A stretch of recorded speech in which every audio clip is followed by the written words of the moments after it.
శ్రీమాత్రే నమః. జై లలితాంబికాయై నమో నమః. అమ్మాయితో అందరూ బాగుండాలి, అందులో మనం ఉండాలండి. ఈరోజు మన బంగారు లలితమ్మ గురించి 111వ శ్లోకంలో ఏం వివరిస్తున్నారో అందరం చక్కగా తెలుసుకుందామండి. లలితా సహస్రనామం శ్లోకాలు తాలూకా అర్థాలు అన్నీ కూడా మన ఆది మూలమైన ఆది పరాశక్తి శ్రీ లలితమ్మ గురించి వివరిస్తుందండి. అమ్మవారి గురించి పూర్తి వివరాలు కావాలి అంటే ఒకే ఒక్క శక్తికరవంతమైన అస్త్రము లలితా సహస్రనామ శ్లోకాలండి. మన మహిళలందరూ కూడా నిత్యము అమ్మవారిని చక్కగా పూజించుకుంటారండి. రోజు మనందరం అమ్మవారికి దీపారాధన చేసుకుంటాము. అమ్మ అని అంటే మనకి ఎలాంటి మంత్రాలు రాకపోయినా, లలితా సహస్రనామం చదవడం రాకపోయినా సరే అమ్మవారి గురించి తెలుసుకోవడానికి మేము ఇవన్నీ చేస్తున్నామండి. అంటే ఒక మనిషి ఉన్నారు అంటే శ్రీమాత శ్రీ మహారాజ్ఞి అని చదవలేని వాళ్ళు రోజు వినేవాళ్ళు ఉంటారు. చక్కగా విన్నా కూడా అంతే ఫలితం ఉంటుందండి. ఆహా, లలితమ్మ ముక్కు అప్పుడే విచ్చిన సంపంగి మొగ్గలా ఉంటుందన్నమాట. అమ్మ కళ్ళు ఎలా ఉంటాయి? చాప కళ్ళు. అమ్మ నవ్వు ఎలా ఉంటుంది? ముత్యాలు రాలుతూ ఉంటాయి చూడండి, అంత మనోహరంగా ఉంటుందంట అమ్మ నవ్వు. ఇవన్నీ కూడా చక్కగా మనం రోజు మన యూట్యూబ్ ఛానల్ ఫాలో అవుతూ చక్కగా తెలుసుకోవచ్చండి. దీనికోసం మనం వేరేగా పెద్ద పెద్ద శ్లోకాలు మంత్రాలు ఏం చదువుకుని అవే అక్కర్లేదు. అమ్మ గురించి తెలుసుకోవాలనుకుంటే మన ఛానల్లో ప్రతిరోజు శ్లోకాలు తాలూకా అర్థాలు తప్పకుండా వినండి. ఇప్పుడు మనం 111వ శ్లోకంలో ఏం చెప్తున్నారో ఒక్కసారి చూసేద్దాం. పుణ్యకీర్తి పుణ్యలభ్యా పుణ్యశ్రవణ కీర్తనా పులోమజార్చిత బంధమోచనీ బంధురాలక. మన ఇంట్లో మన కన్నతల్లి ఎప్పుడు కూడా ఆమె బిడ్డలు మంచిగా ఉండాలి, మంచి పనులు చెయ్యాలి అని ప్రతి ఇంట్లో కన్నతల్లి కోరుకునే ఒకటే ఒక కోరికండి. వాళ్ళ పిల్లలు బాగా ఉండాలి, చక్కగా చదువుకోవాలి, మంచి బుద్ధి సద్బుద్ధిని ఇవ్వాలి, అంటే మంచి పనులు చెయ్యాలి అనేది ప్రతి కన్న తల్లి కోరుకుంటుందండి ప్రతి ఇళ్లలోని. మరి ఈ ప్రపంచాన్ని సృష్టించిన ఆ లలితా త్రిపుర సుందరి కూడా అదే కోరుకుంటారు కదండి. అమ్మవారు మన మనుష్యులందరినీ పుట్టించారు. ఎందుకు పుట్టించారు? మంచి కార్యాలు చెయ్యడానికి, మంచి బాటలోకి వెళ్ళడానికి, ధర్మ మార్గంలోకి వెళ్ళాలి, అధర్మాన్ని వదిలేయాలి. ఎన్ని కష్టాలు ఉన్నా, ఎన్ని ఒడిదొడుకులున్నా సరే అమ్మవారు ఏం చెప్తారు?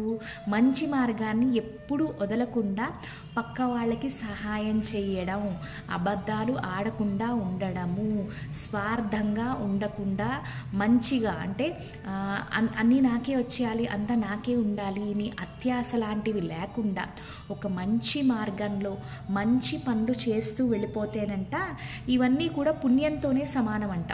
పుణ్యం అంటే ఏదో నేను ఇన్ని ఆలయాలకు వెళ్ళాను, లేదంటే కొండ ఆలయానికి అన్ని మెట్లు కష్టపడి వెళ్ళి నేను చూశాను. పుణ్యం అంటేనండి ఏదో స్వలాభం కోసం కాదండి.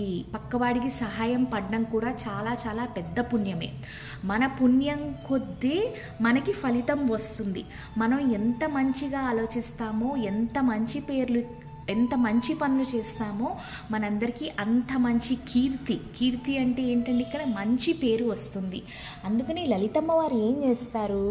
ఆమె బిడ్డలు ఎవరైతే మంచి పనులు చేస్తారో వాళ్ళకి అంత మంచి కీర్తి ఇస్తారు అని మనకి లలితా సహస్రనామంలో 111వ శ్లోకము 542వ నామంలో వివరిస్తున్నారండి. అలాగే ఇంకొకటి ఏంటంటే, ఎవరైతే పుణ్యాలు చేయడం అంటే ఏంటండి? మంచి కార్యాలు చేయడం, మంచిగా ధర్మ మార్గంలోకి బతకడం అని మనం ఇందాకలే మాట్లాడుకున్నాము. అలాంటి వాళ్ళ వెన్నంటే లలితమ్మవారు ఎప్పుడూ ఉంటారంట. లలితమ్మవారిని దక్కించుకునే ఒకే ఒక మార్గం అండి మంచి ఆలోచనలు. ఎంత పరిస్థితి బాగోలేకపోయినా, మనని ఎంతమంది అన్యాయం చేసినా మనము ధర్మంగా ఉండి మంచిగా వెళ్ళిపోతే వెళ్ళిపోతే అమ్మ మనకి కనిపించరండి, కళ్ళకి కనిపించరు, కానీ వెన్నంటే ఒక గొడుగులాగా మనని ముందుకు నడిపిస్తారు. వర్షం పడిపోతోంది, తుఫాను వచ్చేస్తుంది, ఒక చిన్న గొడుగు చూడండి సాయం చేస్తుంది కదా. అమ్మవారు కూడా మనకి తెలియని ఒక గొడుగు ఆకారంలో మనని ఒక మర్రి చెట్టులా కాపాడేస్తారనమాట. అలాగే మన లలితమ్మ కంట రోజు ఎవరైతే చక్కగా అంటే పెద్ద పెద్ద శ్లోకాలు అవి అక్కర్లేదు, చిన్న నామాలు, అమ్మా బాగున్నావా, లేదు ఓం శ్రీమాత్రే నమః, ఓం శ్రీ లలితాంబిగాయే నమో నమః, ఓం శ్రీ దుర్గాదేవ్యై నమః, లేదంటే ఓం మహాగణాధిపతి అయి నమో నమః, హరహర మహాదేవ శంభో శంకర. అంటే మనం దీపారాధన చేస్తున్నప్పుడు మన దేవుడి పటాలు ఎదురుకుండా ఎవరెవరైతే ఉన్నారో శ్రీకృష్ణుడు వాసుదేవుడు ఉండొచ్చు, దుర్గమ్మ ఉండొచ్చు, గాయత్రీమాత ఉండొచ్చు, వాళ్ళందరి పేర్లు చక్కగా చదువుకుని దీపారాధన దీపం ధూపం నైవేద్యం చేసుకుంటే ఆ దేవుళ్ళకి ఇంకేం కావాలండి, చక్కగా మురిసిపోతారు, కిలకలలాడిపోతుంది మన ఇల్లు అంతా కూడా. మన ఇంట్లో దీపం ఎందుకు వెలిగిస్తాము, మన ఇంట్లోని కానీ మన మనుష్యుల లోపల ఎలాంటి అంధకారాన్ని ఉన్నా సరే అది తొలగించి జ్ఞాన జ్యోతిని నిలపండి అని. ఇక్కడ లలితమ్మ వారికంట ఎవరైతే మంచి భక్తి పాటలు పాడతారో, మంచిగా మాట్లాడతారో అలాంటి వాళ్ళంటే చాలా ప్రీతికరమంట. అందుకని అమ్మవారికి సుప్రభాతము, మనం నవరాత్రిలోని కనకదుర్గమ్మ వారికి కనకదుర్గమ్మ సుప్రభాతం పెట్టేసుకుంటూ ఉంటాం ఇంట్లో, లేదా రోజు ఇంట్లో లలిత విష్ణు ఇవన్నీ పెట్టుకుంటూ ఉంటాం. ఇవన్నీ కూడా దేవతలకి చాలా ప్రీతికరం అంట. మన లలితమ్మకి ఎన్నో వేల మంది భక్తులండి. అమ్మవారిని కొలవని ముత్తైదువు లేదు. ప్రతి స్త్రీ కూడా ఆ దేవి భక్తురాలే. అమ్మవారిని ఎప్పుడూ వేడుకుంటూనే ఉంటారు. అందులో అమ్మకి ప్రియమైన భక్తురాల గురించి ఈరోజు మనం తెలుసుకుందామండి. ఇంద్రుడి భార్య ఇంద్రాణి అండి. ఈవిడ్నే పులోమజ అని కూడా పిలుస్తారు. ఈ ఇంద్రాణి దేవత మన లలితమ్మనంట ఎన్నోసార్లు ఇంద్రుడి గురించి, అంటే ఇంద్రుడు కొంతమంది రాక్షసుల్ని చంపిన తర్వాత ఆ రాక్షసులు తాలూకా తండ్రి ఉంటారు కదండి, అతను ఈ ఇంద్రుడిని ఒక శపిస్తారంట.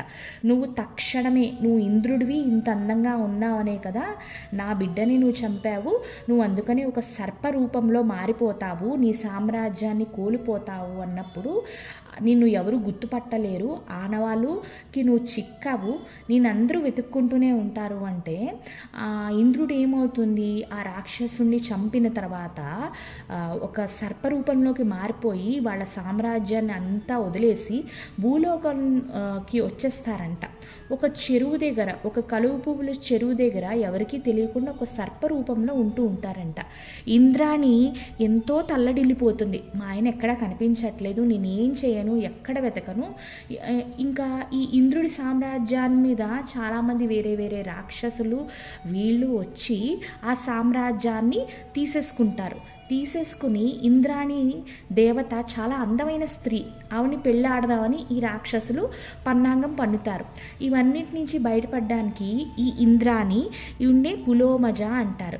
ఈ అమ్మవారు సాక్షాత్తు వాసుదేవుడైన నారాయణ స్వామి దగ్గరికి వెళ్తే, అమ్మ ఇంద్రాణి, నా సహోదరి అయిన శ్రీ లలితా త్రిపుర సుందరి కాళ్ళు పట్టుకో, అమ్మని వేడుకో, నీకు ఒక ఉపాయం తప్పకుండా కలిగిస్తారు అంటే అప్పుడు ఆ ఇంద్రాణి అమ్మవారు లలితమ్మ పాదాలని పట్టుకుంటే, ఇంద్రుడు బతికే ఉన్నాడు, భూలోకంలో ఒక సర్ప రూపంలో ఉన్నాడు, అతను ఇలా శాపానికి గురి అయ్యాడు అని లలితమ్మవారు ఇంద్రాణి దేవతకి చెప్తారు.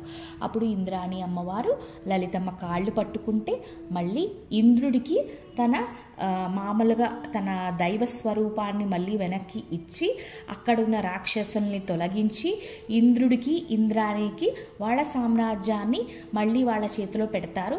సకల దేవతలు మిగతా వాళ్ళందరూ కూడా చక్కగా ఆనందిస్తారు. ఇలా ఎన్నో వేల కథలు ఉన్నాయండి. లలితమ్మ కాపాడిన సందర్భాలు ఎన్నో వేల సందర్భాలు ఉన్నాయి. ఇప్పుడు ఇంద్రుడు అయిపోయాడు. ఇదివరకు కూడా నేను మీకు మన్మధుడు అని చెప్పాను. ఎక్కడ శివయ్య ఘోర తపస్సులో ఉంటే మన్మధుడు బాణం వేస్తాడు. శివయ్యకి కోపం వస్తుంది. ఆగ్రహం వల్ల మూడో కన్ను తెరిచి మన్మధుడిని భస్మం చేసేద్దాం అనుకుంటారు. ఇది అర్థమైపోయిన మన్మధుడు లలితమ్మ దగ్గరికి వచ్చి వేడుకుంటాడు. మన్మధుడైనా ఇంద్రుడైనా చంద్రుడైనా వీళ్ళందరూ కూడా లలితమ్మకి చాలా పెద్ద భక్తులండి. వీళ్ళందరూ శ్రీ విద్యా ఉపాసకులు. ఎవరి మార్గంలో వాళ్ళు అమ్మవారిని పూజించుకుంటూ ఉంటారు. అప్పుడు ఈ మన్మధుడు వస్తారు, లలితమ్మ నేను ఒక సురక్షితమైన చోటులో ఉండాలి, లేదంటే శివయ్య మూడో కన్ను తెరిస్తే భస్మం అయిపోతాను, నేను శివయ్య కోపానికి అంటే ఆయన ఆగ్రహానికి నేను గురి అవ్వకుండా మీరు ఒక్కళ్ళే నన్ను కాపాడాలి, అందుకని మీ అందమైన మొహాన్నే నేను మా ఇల్లుగా మార్చుకుంటాను, నీ కళ్ళనే మా ఇంటి తలుపులు, నీ కనుబొమ్మలే మా ఇంటికి మంగళకరమైన తోరణాలు, మామిడి తోరణాల కింద మార్చుకుంటాను అంటే ఆ లలితమ్మ ఈ చక్కటి వర్ణన విని మురిసిపోతుందంట. అలాగే నాయన తప్పకుండా నువ్వు నా మొహంలోనే ఉండు, నేను శివయ్య ఏమీ చెయ్యరు అని. అందుకనే వదనస్మర మాంగళ్య గృహతోరణ చిల్లిక లలితా సహస్రనామంలో 6వ శ్లోకం అండి. అమ్మవారి మొహాన్ని ఇల్లు చేసుకుని అమ్మవారి కనుబొమ్మల్ని మంగళకరమైన మామిడాకుల కింద మన్మధుడు చేసుకున్నాడు అని లలితా సహస్రనామం సూచిస్తుంది.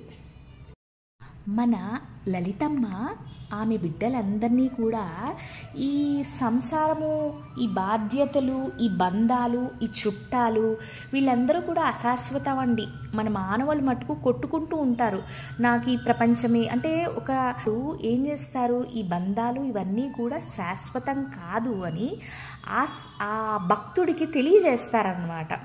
ఎప్పుడైతే ఆ మనిషికి ఆ నిజము అంటే జీవితం అంటే అసలైన నిజం ఏంటో అర్థమైపోతుందో ఈ ప్రపంచంలో ఉండే వస్తువుల మీద కానీ, డబ్బుల మీద కానీ, బంగారం మీద కానీ ఎలాంటి అపేక్ష ఉండదండి.